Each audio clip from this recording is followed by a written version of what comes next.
Hi there, today we're looking at three things connected to verbs: transitivity, complementation and verb patterns. Quite a lot, so let's get started. If you look up any verb in a modern English dictionary, so a monolingual dictionary, you will be provided with lots of extra information before you have definitions and so on. There will be information about the pronunciation. If you're looking up a noun, it will tell you if it's a mass noun or a count noun. And with verbs, it will tell you if they are transitive or intransitive. Different dictionaries use different systems. They might have abbreviations such as trans or intrans or tr or inter. Very often nowadays you just see capital T or a capital I, or both if a verb can be used in both ways. So what are transitive and intransitive verbs? So here we have 6 rows going across and 2 columns going down.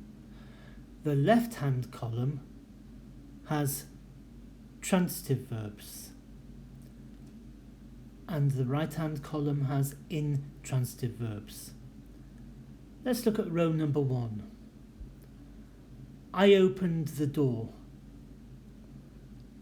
I suppose this is similar to the accusative in German. I opened the door. I can't just say I opened. Okay, so open, when it's used in a transitive way, it has to have a direct object. In this case, the door. I opened the door. But look on the right. Imagine you go into a haunted house and suddenly you hear this sound.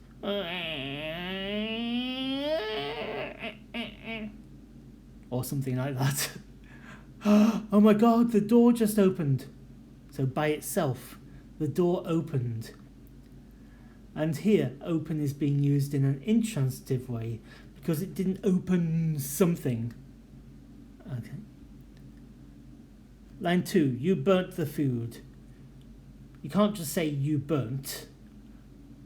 Well, you could do, but that would be if you were made of wood, perhaps. Compare that to the food burnt.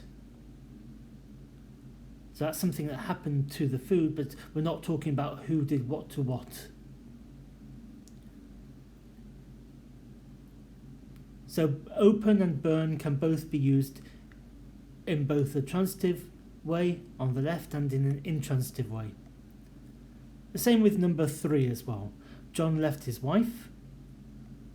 So we don't know the context here. We don't know if that means he left his wife, he's no longer with his wife, or just that he walked away from his wife, maybe to go into a shop, who knows. Number 3, John left. So John is no longer here. That's on the right-hand column, in the right-hand column. Okay. Number 4, if you look on the right-hand side, first of all, Jake is growing, so he is becoming taller or larger in some way. That's the intransitive use. And then on the left, we've got the modern use, where it can now be used in a modern way, in an intransitive way. He is growing his company, so he's doing something to his company. Or you could say that he runs a business. Whereas if you just say he runs in transitive, then that has a different meaning. Number 5, when you see a star, or an asterisk it's called, at the start of a sentence, that's the international symbol within English language teaching to mean that there is a mistake in the sentence. Although Deutsche Bahn would not know this, because they always say this. This train will be arriving Bonn. Actually, Deutsche Bahn probably say this train will arrive Bonn, so they have 2 mistakes. Do you do something to something by arriving it? No. So let's look on the right-hand side. We can say, in an intransitive way, we can just say, this train will be arriving, full stop. This door will be opening, the food will be burning, this train will be arriving. And if we want to name the place, we have to say in Bonn. This is a prepositional phrase. A prepositional phrase is a phrase that starts with a preposition, in this case, in. So we can use an intransitive form with a prepositional phrase. And that's what someone needs to tell Deutsche Bahn. Number 6.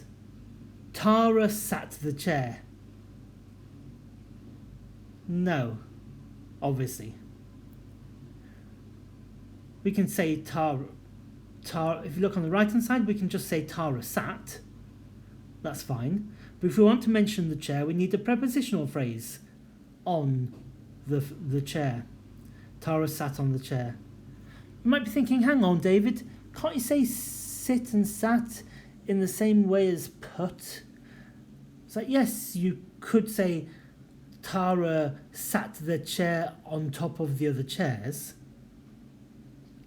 But in this case, we've got both a direct object, the chair, and then on top of the other chairs, the indirect object. Oh, so here we need to have two things. So Tara sat the chair on top of the other chairs, or so she put the chair there. That, in that case, is ditransitive. What's that about? A ditransitive verb, so di means two here. It needs to have both a direct object and an indirect object. So here we've got 4 sentences. One of them is not possible. First, let's look at the words. Charity, that's for example, Oxfam, Save the Children, Greenpeace. I think in Germany you've got Caritas, right? So it's an organisation that people give money to or they donate money to. Donate, of course, is spenden in German. Okay, pause for a moment to work out which sentence you think is not possible. Okay, let's go through them. Sue gave a charity some money. Yep, that's fine. Sue gave some money to a charity. Yep, no problem. Sue donated a charity some money. No. But we can say Sue donated some money to a charity.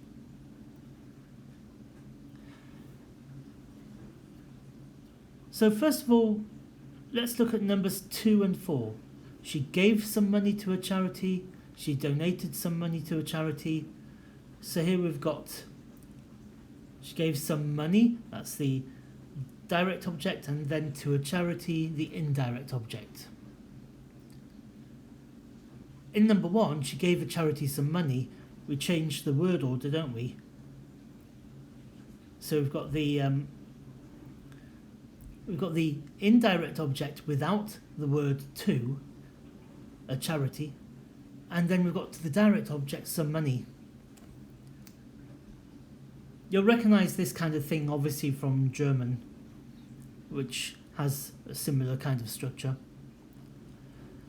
Why can't we do that with number 3?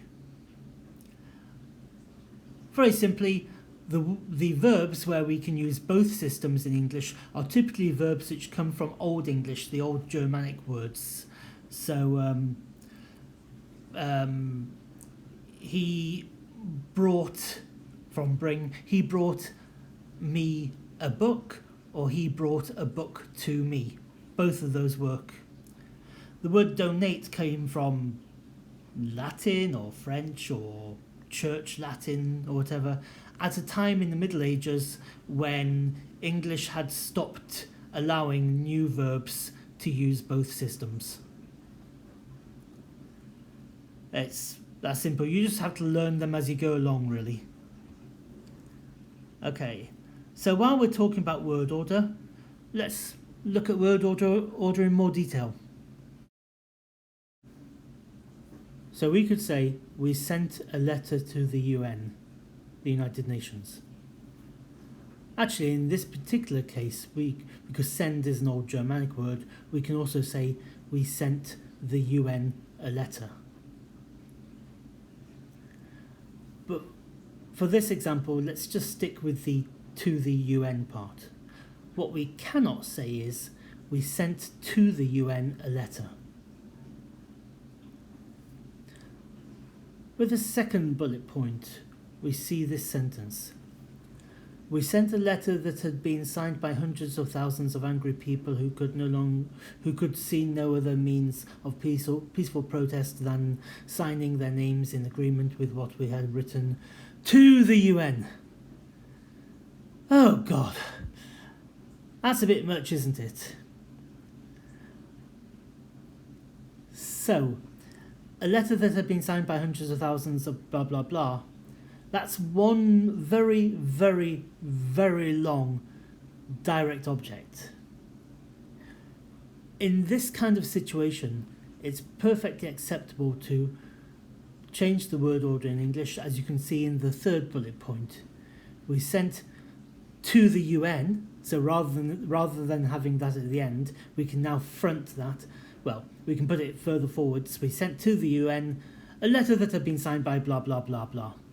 Okay, you'll hear this kind of language quite a lot if you watch the news on television in English, well, depending on the station, and you'll see it in more formal language. It's a convenient thing to do. Okay, we're now going to move on to the second part of today's class, complementation. Yes, that is German. Sentence A. Frank ist ein Mann. Nominative. B. Frank ist einen Mann. Accusative. Right? Now you can see these mathematical symbols. Look at sentence A again. Look at the verb ist. Plus, minus, times or multiplied by, divided by, equals. Which one symbol do you think could represent ist in sentence A? The answer is equals, or maybe it's the wobbly equals approximate to. So Frank and a man, they're the same thing. Okay. Let's look at complementation. In a little more detail, complementation is what we have here with Frank is a man. A man, that's a complementation. It's the same on both sides of the verb. Okay, next. A complement can be a noun, it can also be an adjective, for instance. Okay, so certain verbs are followed by complementation. To be, to become, verbs of the senses, and so on. Let's compare some things. I ran happily versus I felt happy. So, happily is an adverb, it describes how I ran. That's not a complement. I felt happy. So to feel is one of these verbs of the senses. I feel happy. Happy is a complement. It's an adjective, obviously, as well. It's the same as me, I, and happy. Okay? We can't say I felt happily. That makes no sense. The pizza smelt bad. That's what we want, that's right. So the pizza and bad, they're the same thing. So the pizza smelt bad. Smell is a verb of the senses. We can't say the pizza smelt badly. Can you remember the old joke I told previously? My dog has no nose. How does he smell? Terrible, and not terribly. Okay. A quick note on the words good and well.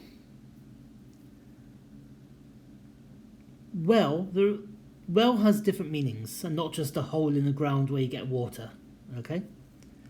Well can be an adverb for good. So she drives well, so she drives in a good way. But it can also, and this is unrelated, it's It can also be an adjective with the meaning of healthy. How are you? I'm well. That means I'm healthy. Okay? Otherwise, you'd be saying I am goodly, which isn't a word. So when people say, how are you doing? Oh, I'm doing good. I'm good. That's slang. And I'm not even going to speculate how that's come about. Right. As with everything in today's recording, you will be able to find the information in your grammar book, and in one of my earlier documents on StudIP, you could see the numbers of the units if you're using my Grammar Lab Advanced.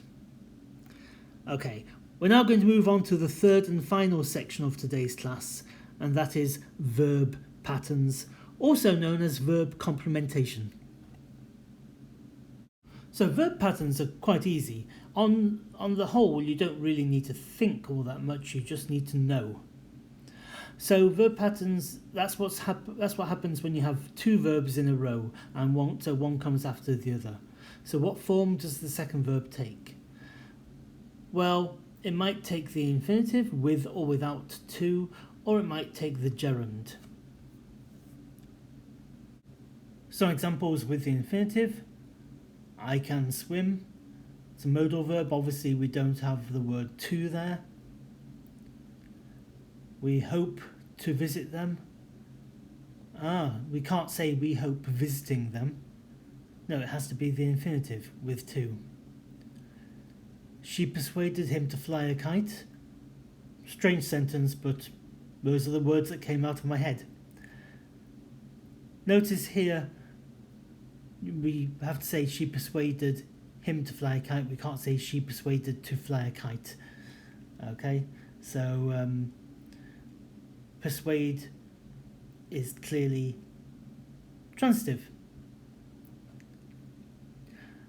And it's then followed with the to infinitive.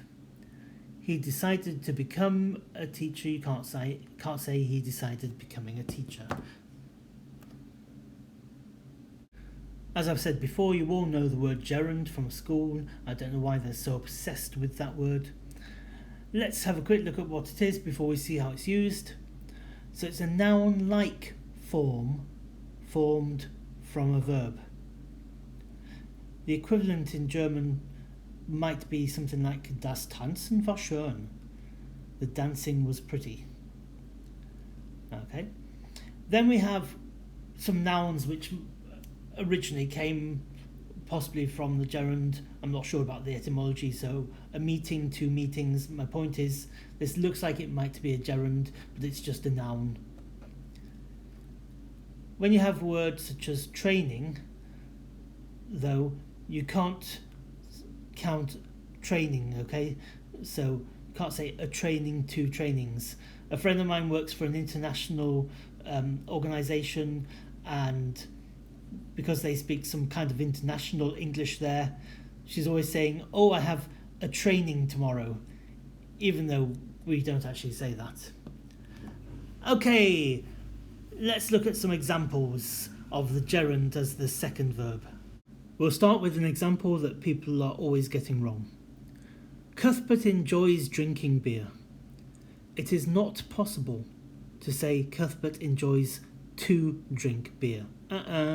After the verb enjoy, you must have the gerund. Number 2. Ethel considered standing in an election, so she wanted to become a politician, for example. Or Ethel is considering standing in an election. After consider, you need the gerund. Next, a very common mistake.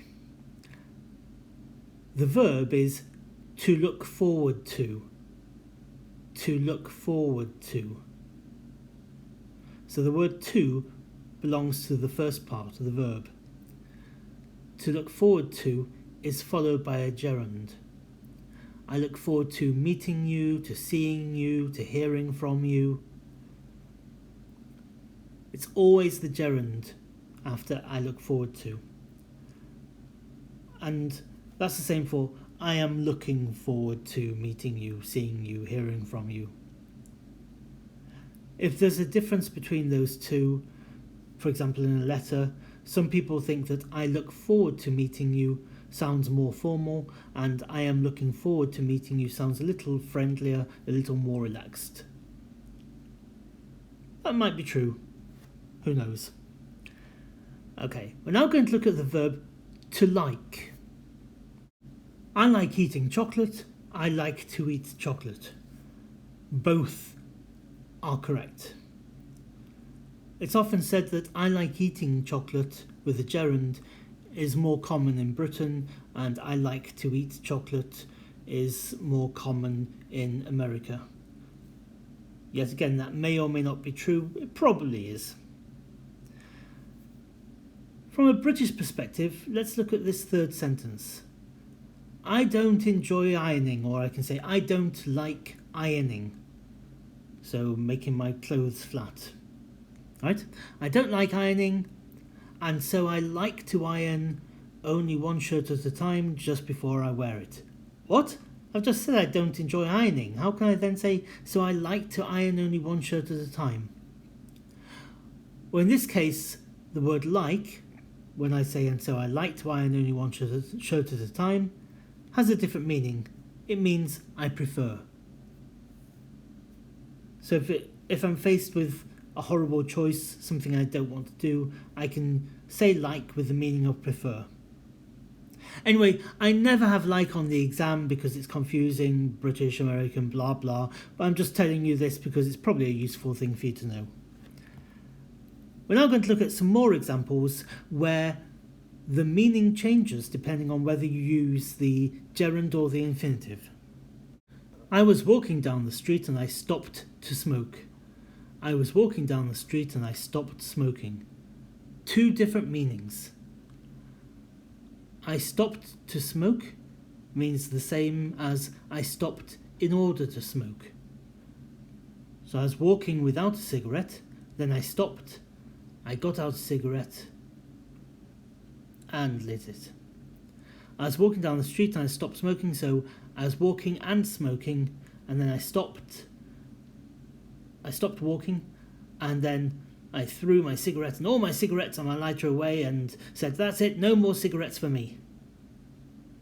If only. I remembered to buy your favourite cheese. So don't worry, I did not forget. I remembered to buy it. I remembered buying your favourite cheese. So yesterday I was I was just sitting thinking, and then I thought, oh, yes, the day before. Oh, what a wonderful experience that was. I went into the cheese shop and I bought your favourite cheese, and what a wonderful thing to remember. That could also be I remember buying it. That's just, oh yes, fond memories, good times. We have other verbs in this category as well, such as try. You'll find them listed. If you have My Grammar Lab Advanced, they're all on one page in one gigantic purple box.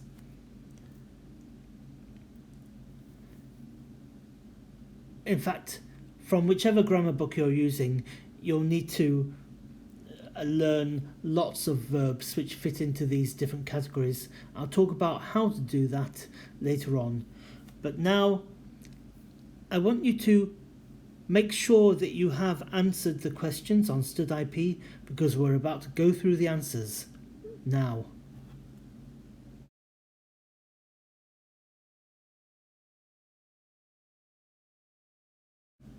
Josh hoped to see Father Christmas, but he fell asleep instead. We were advised to boil the water before drinking it.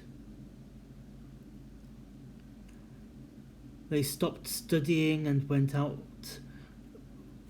for, for ice cream. Obviously you can't say they stopped to study, because they were doing something else and then they decided to study. Completely different meaning. Notice we spell studying with a Y. I can't tell you the number of times I've seen people write studing. And George mentioned swimming in the lake this morning.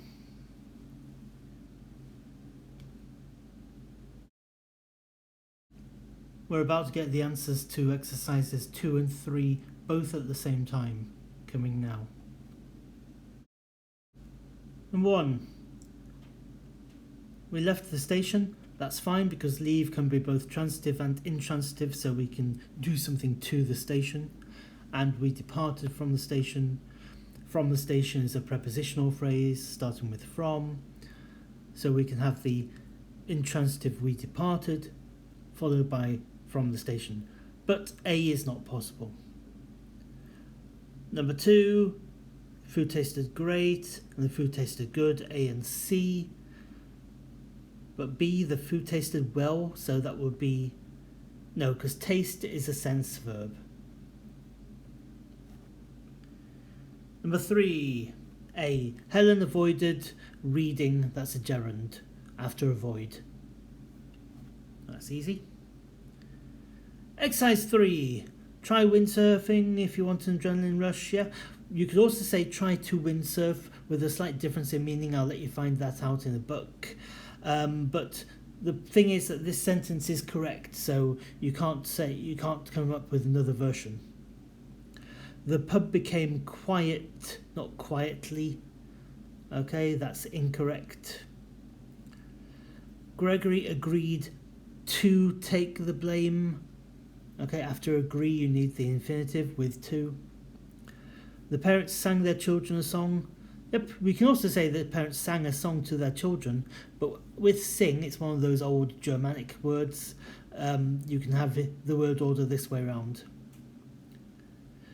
Imagine living in an exciting city. After imagine, you need the gerund. Okay. You know, when you look in your book and you see these lists of verbs, especially for whether a verb takes the gerund or the infinitive form, my advice is this. For each list, work out which of the words on the lists that you feel comfortable with, where you think, yeah, I know that, I would use that correctly. Then remove those words from the list, and then you have a much shorter list. And those are the ones you can learn.